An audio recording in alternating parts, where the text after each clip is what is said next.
Previously on Task Force Vixen. So I searched that heist bag. No, I have not.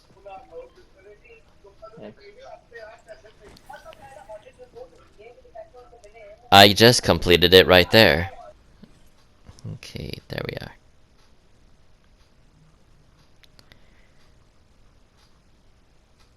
Mm-hmm.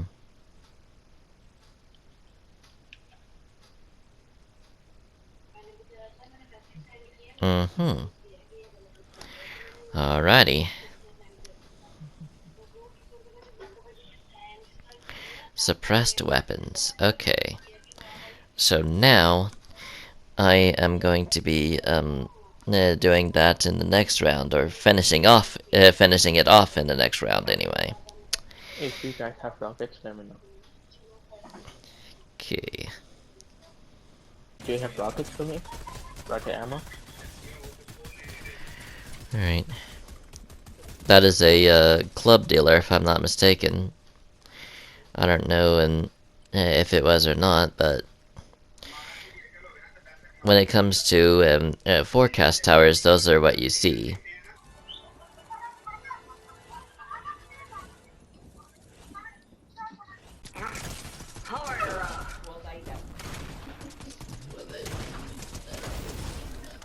There we go.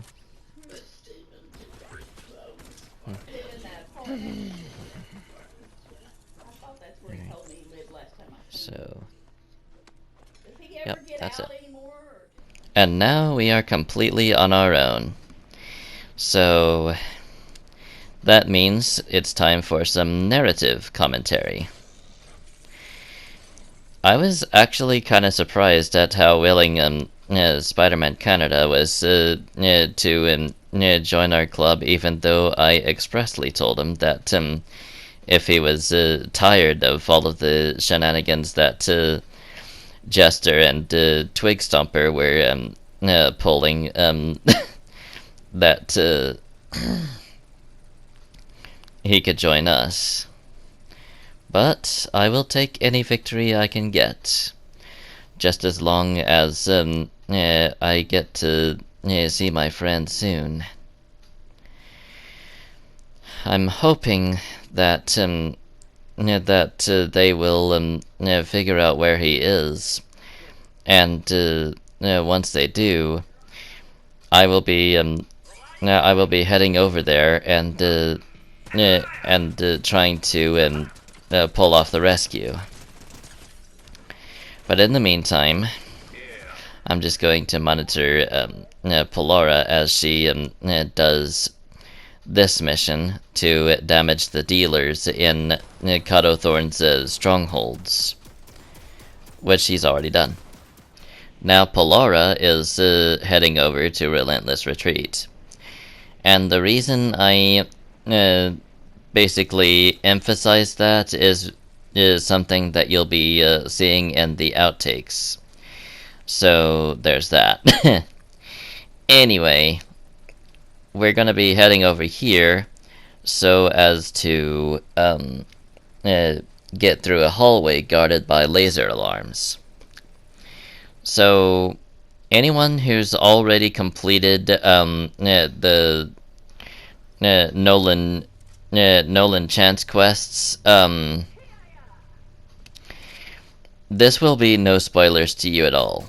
But for those of you that haven't yet, I'm sorry that I spoiled it, but you saw me open up the missions thing a while ago, so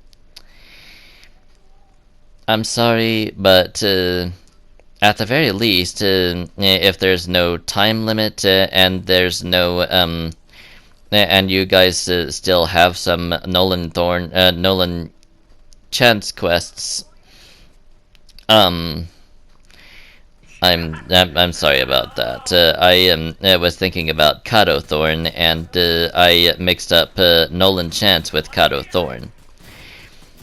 Honestly speaking, that would be an interesting combination. Like, I guess you could say that it would be Nolan Chance that has the ability to metamorphose, or however you pronounce it. Let's just simplify it and say shapeshift into a vampire. Anyway, that would be pretty neat if he was able to do that due to a fusion. But regardless, there we go. We got that taken care of now. So, we're going to be moving on to the next round. And it's honestly kind of funny that Polara managed to make getting to the vault harder for her. Alrighty, so speaking of Eclipsed Estate, Polara is going to be skydiving there for the mission 2, search 4 chests in 1 round. So, I could have picked any of Kato Thorn's strongholds to send her to. And aside from being her spotter,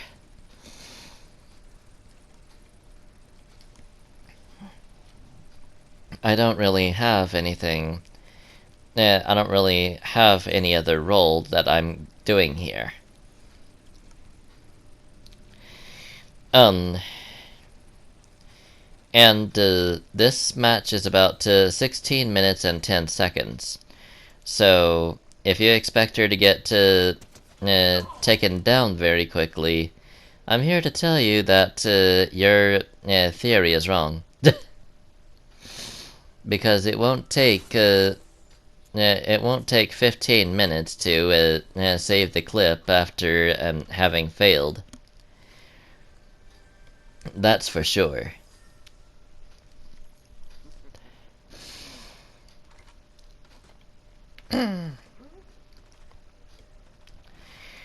And this is one of the reasons that let me know that it was in fact a good idea to hire Polara on as part of Task Force Vixen, despite her questionable history. You see, Polara, it was basically built for this type of mission, and it fits her like a glove pretty well. That's what I'm trying to say. So, I'm guessing that she was trying to break through the wall to get at an opponent or something. But now she's heading down the stairs towards the vault. And this is when she goes up against Kato Thorn. This guy, he's somewhat beefy, but he's not entirely the most powerful opponent that we've come up against. Definitely not the most durable. There have been many others, especially Carnage, that could beat him in endurance alone. So, there we go. And what I mean by endurance is essentially how long they can keep taking bullets until they eventually fall. Like, Carnage never fell, despite, several of us opening fire on him while he was trying to abduct Drift Beetle, and succeeding. So, he's got some serious durability. And his pain tolerance is also something to note. So, yeah. We were simply outclassed. So, now that she's finished up those missions within Eclipsed Estate, she's now going to be speaking to Nolan Chance so as to hire him, and then comes the fun part. Trying to hire some new lowlives to essentially pull off the heist that'll somehow cripple Kato Thorn and try to prevent a disaster that I'm guessing that Dr. Sloan is predicting. It's interesting that she's decided, after having nearly blown the island to pieces, and I guess when you're shown up by a pink flower lady, you too would give up, especially with a huge robot smacking your tank. And according to the audio files, she was fearing that she wasn't going to make it until somebody saved her. So now Polara has restored her health to full, and pretty soon she's going to be moving on to the mission at hand. Alrighty, so it looks like Polara is switching the business turret with the suppressed sniper. There's no real point to doing that, honestly, except to basically organize a weapon versus a deployable turret structure thingy. Like, I get the need to be organized, but there's not too much of a point to doing that other than just swapping a weapon into a known weapon slot. Anyway, moving on with the rest of the round. I'm not gonna spoil too much when it comes to this challenge that Polara is doing right now. The thing about it is, there are it's going to really tie into the next episode where it comes to the plot of the season, I guess. But here, Polara's just zipping across and trying to get to the Frenzy Fields barn where Nolan Chance and Antonia are. And if you haven't seen the quest list that I pull up from time to time, then the mission right now is to talk to and hire Nolan Chance. This was done rather quickly, even for a 16-minute and 10-second round. And this does not include the transitions, which deduct time from the project itself, because the transitions mix in the last part of the last clip and the first part of the next clip. It's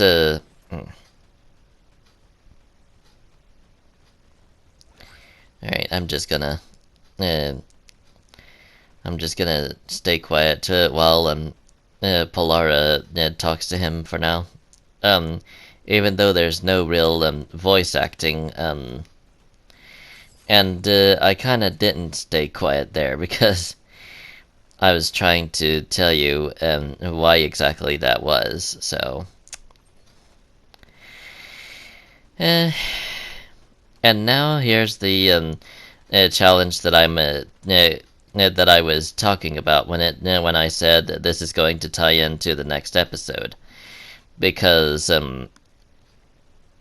those three I'm not gonna spoil too much about it, but let's just say that whoever has played it, you know what happens, and for those of you who have not yet, I'm not going to spoil too much because I don't want to rob you of that first experience before you see it for yourself. If you're using this as a guide, I'm sorry that sometimes it lasts a long time during the previously on segment. But you know, sometimes I just can't help myself. For those of you that enjoy those segments, thank you. And thank you for 99 subscribers. There was a point a short while ago when it was 100, as of the time that I'm recording this, and who knows, maybe it'll still be at that point when this is actually uploaded, but right now, as I am recording this, we only have 99 subscribers. But the head of Zenkai Studios has said that since we hit 100 subscribers, and he managed to screenshot it to prove it, basically there's still going to be a 100 sub special. And probably already has been by the time you're watching this, because this is a pretty good piece away from the time that I'm recording it. Like, let me see exactly how long. Alright, so... Alright, just give me a minute. Alright.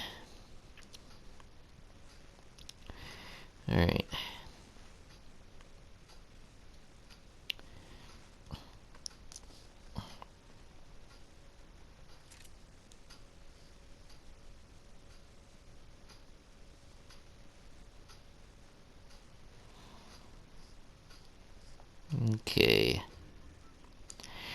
This will have been uploaded about 19 days after recording. So, anything can happen within those 19 days. I could be talking about something that's already been put on. We could have over 100 subscribers, yada yada yada, the list could go on. But it's kind of hard to speak for 19 days into the future. Yeah, so I'm just going to speak for what's going on right now, as of the 19th of September. Yeah, that's literally how far behind this is. And the main reason for that is because of how many challenges there were on the first week. So here we go. When Polara speaks to the first one, she says that she's not the low-profile type.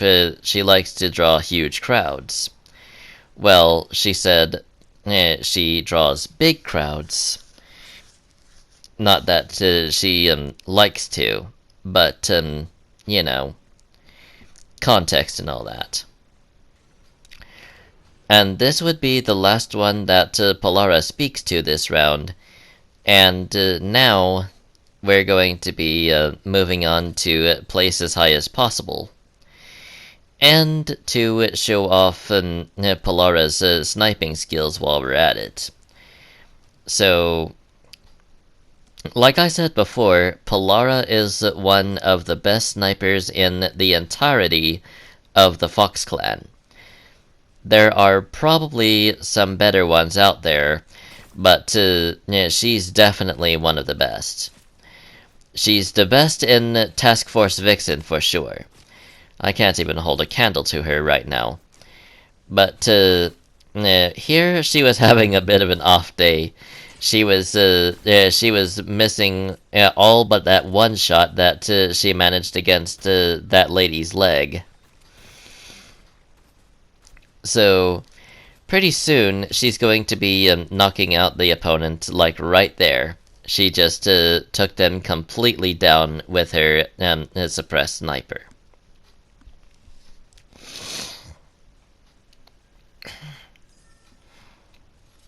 Out of all of the new weapons on the field, this was definitely the one that Polara learned the most quickly.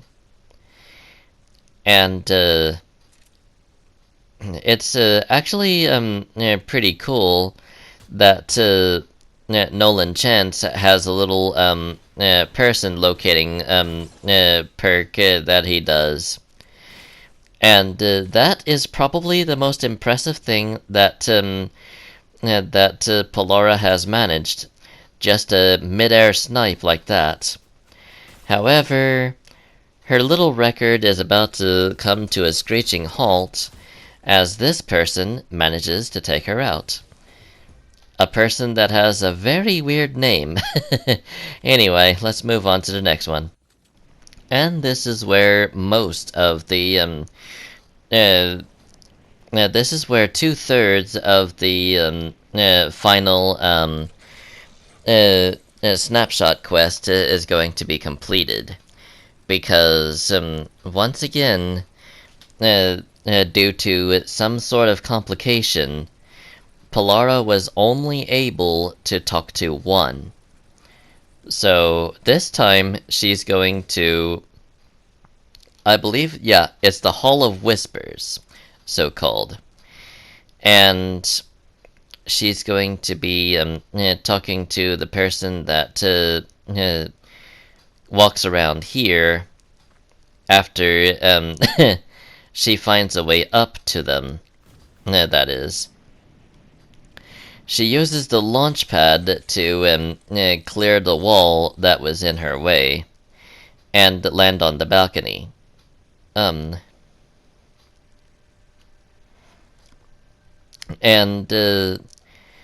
apparently the person that we were going for was an assassin. Or somebody whose last name was an assassin. And it sounds like they're trying to scrub the slate, so to speak, and get a clean image. I can definitely see what Spider-Man Canada and the rest are talking about when they say Tim the Tatman, because according to them, Tim the Tatman had a chance of getting into a tournament, and yet he couldn't, because he died to fall damage before he could get the point he needed. So that's sad, honestly. To get so close and then end up on the ground, that's actually pretty sad. I feel sorry for him in that case. And apparently it's because of his own clumsiness, because it's only brought up whenever one of us falls down due to not really looking where we're going in many cases. Like we have fallen into like a crevasse in the snowy area, and we have fallen into the pit that showed up during Chapter 4, Season 3. So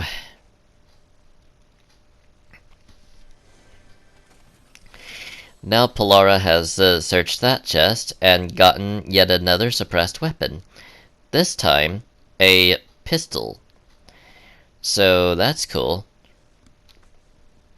Now, she's crossing the bridge like this, and she's going to be trying to figure out how best to get to our last one. And it's a rather weird fellow, the last one. I'm not going to spoil it right now, because that's going to be for next week. Well, I say next week. I don't exactly know what all will happen between now and the 8th of October, which is already past for you guys, but for me, editing this right now, it's about 19 days into the future. So, yeah.